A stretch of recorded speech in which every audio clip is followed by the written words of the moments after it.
This is such an interesting article from Vice. No, Vice article. Wow, banger. Actually, back in 2016 again when Vice were relevant. But what I love about this is that it really models. There's a tweet, but I think it was Aaron McIntyre years ago now, that went something along the lines of, periodically progressives reverse engineer traditional morality and act like they've discovered Atlantis. And this is such a good example of this. Why young women are giving up on sex. That's not a correct headline, obviously. Typical Vice clickbait. What it actually is that young women are giving up on hookup culture. Because, of course, hookup culture doesn't actually benefit them in any way, shape, or form. And you've got to ask yourself, well, whose idea was it, actually, that young women should be as promiscuous as possible? I mean, it sounds like something that's come from a gay man, right? Because that sounds like, gay male culture should be applied to women, and that's liberation. It's like, yeah, I think actually it's probably not good for them. If you look at the, rates of female happiness over time and depression medication over time, you can't help but wonder if this was actually good. Anyway, there's a new kind of dry spell moving through dating culture, and it's nothing to do with moral beliefs. I like this. We're not allowed to make this moral, right? It's not immoral to be an absolute floozy, even if it's bad for you. And the thing is, the morality came from the fact that it was bad for you. If you're going to do something, and actually it's bad, has a negative consequence, not just for you, because remember, this isn't one-sided. This affects men as well, but they don't care about that. But if something has a negative consequence for at least one person, but also in this case 2 people, then it's not right to do it. This is the origin of the moral imperative against being a floozy. And yet Vice are like, well, it's nothing to do with morality. It's like, no, it is to do with morality. All things are to do with morality, really. And this is one of those things where you've persuaded women to bang their heads against the wall for many, many a year, despite the traditional right saying, well, you know what, I think it might be immoral to bang your head against the wall because it has a negative effect not just for you, but for the people around you. And you're like, well, I don't care. I'm a free, strong, independent woman. You should be banging your head against that wall. And eventually the women are like, yeah, but my head really hurts. Do I have to carry on doing this? And Vice like, well, I mean, we can't make you. More young single women are choosing celibacy. They're not choosing celibacy. This is not true at all, but they can't bring themselves to say it. Not because they're waiting for marriage, but because they're exhausted by the way dating feels. But that's not what these women actually say. Mandana Zargami, 29, told the New York Post that she spent 4 years without sex after too many disappointing situationships. She deleted her dating apps, skipped dates, and used the time to reset her relationship patterns. Hookup culture doesn't benefit women in any way. It only benefits men, she said. There we go. It's not that she doesn't want a boyfriend or a long-term relationship or a husband. It's that she doesn't want to meet up with random guys on apps. And there's the whole thing, what was it? The women going for like 20% of men, leaving 80% out of the dating pool, and therefore, and these women presenting a kind of buffet for the top 20% of men, and therefore the men obviously just like, I'll shag a 6, even if I'm an 8 or a 9 or something, and she never hears from him again because he's not interested in it. It was just, she was prepared to give it up, and of course that doesn't benefit women, but the thing is that also doesn't benefit the men. The men on sort of her level that she would otherwise meet and think, oh, well, he's all right, he seems like a nice chap. Maybe we'll go out and form a relationship and then get married and have kids and have family. Well, it doesn't benefit those men either. Again, this is the origin of the moral imperative against hookup culture. And women are realizing, yeah, this was actually a bad idea. It's bad for me. It ruins my feeling of self-worth. And it also ruins the sort of social dating atmosphere, the sort of courtship arena. It ruins all of this. The first 6 months to a year was so hard. As humans, we thrive on connection and emotional vulnerability. Her numbers back her up. The General Social Survey reports that the share of Americans aged 18 to 29 who went a year without sex doubled between 2010 and 2024. the Institute for Family Studies found that sexlessness among young women rose by about half during that same period. Many of these women say they're turning away from hookup culture because intimacy started feeling like another transaction. Well, who do you have to blame? Now, it used to be that society, and you don't have to go back that far to find this, in what, 80 years, something like that, you would have, and I remember the first time that my nan asked me, are you courting anyone?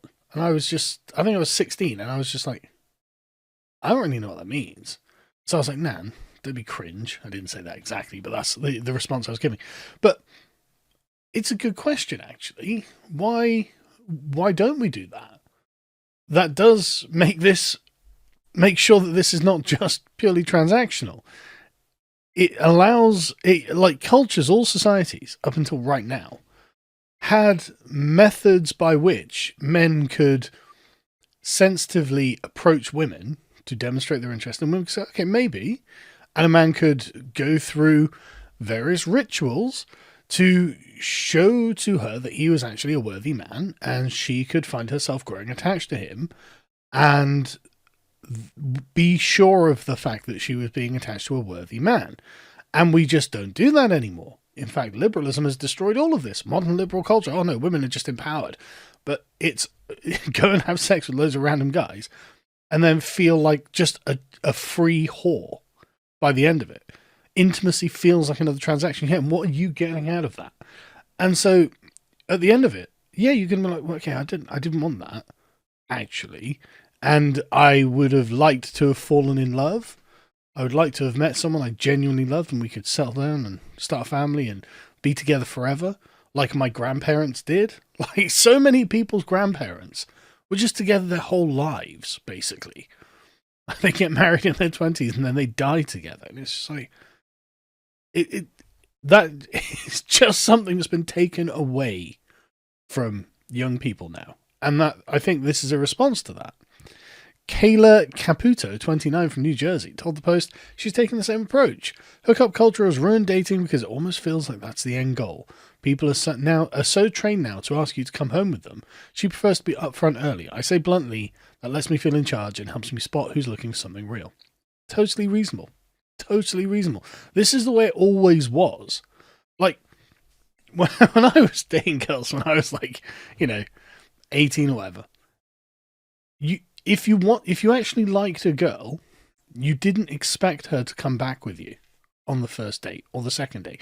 Maybe by the third date you'd be getting a bit handsy with each other, but it'd be a little further along before you actually ended up having sex, and that made the thing important. That made the thing kind of special and kind of magical.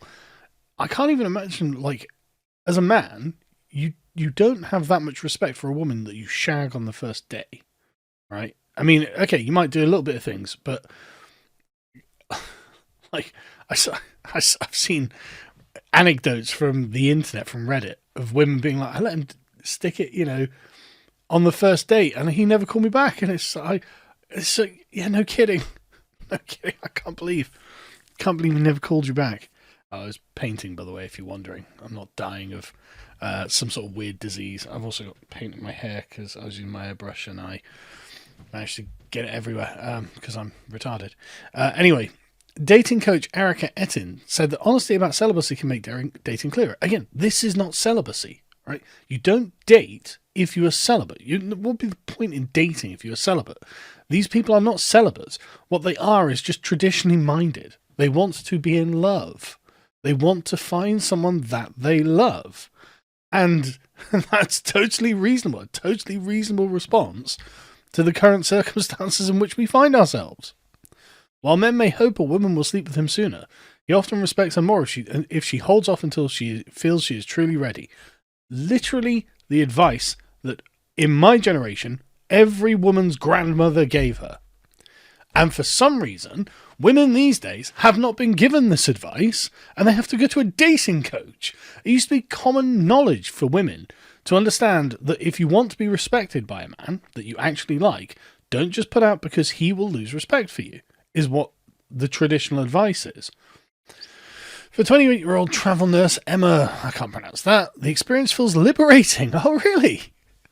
So you weren't liberated by being able to shag anyone without any kind of social stigma. It was actually liberating to be more prudish, shall we say, and actually be normal. Just be traditional about these things. That's the liberation, which I just think is really interesting.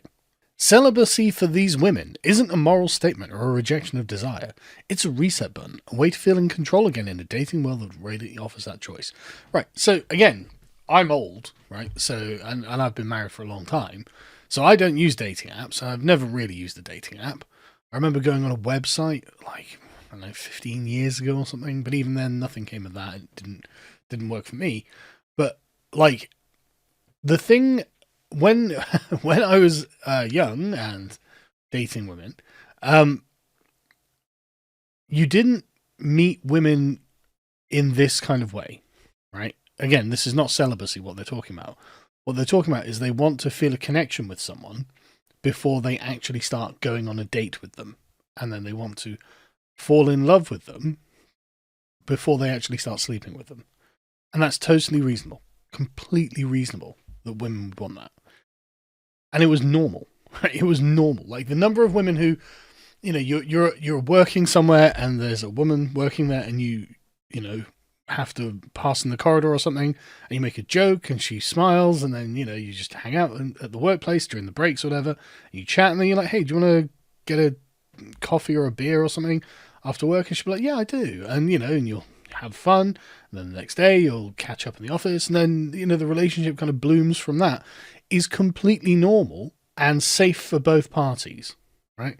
It means that she can test the mettle of the man that she's dealing with and he can spend his time wooing her, basically, through being charming. Honestly, it's kind of like, in the office with Pam and what's his name? Why can't I remember his name? Why can't I remember his Not Josh, not Jake. I don't know why I can't remember his name. But the point is that romance in the office is actually really well done because I've seen and I've had that romance many a time. But it's just a very perennial thing where women, it's about proximity and getting to know the character of the person rather than just being some random that you meet up with on a dating app as if good luck with this. Very, very unusual and the normal way to do things is just being in the social settings. And that's what these women are asking for. I want to spend some time with a man in a social setting where I can get to know him without having pressure on me, without having to give up a part of my soul to get to this point. Just to be normal. Just a return to a world that is normal. That's what these women are asking for. And I think that's a really good idea. Like, I personally think dating apps are a terrible idea. Oh, I think we can ban them. I mean, we could ban them, but I don't think it needs to be banned. But I think generally women and men should just not use them and actually practice trying to meet people in real life. Because, I mean, like when I was young, you just had no choice, right? You had to. But it's a skill that you learn and it's a skill that works out for you. And by the end of it, you end up married with 4 kids.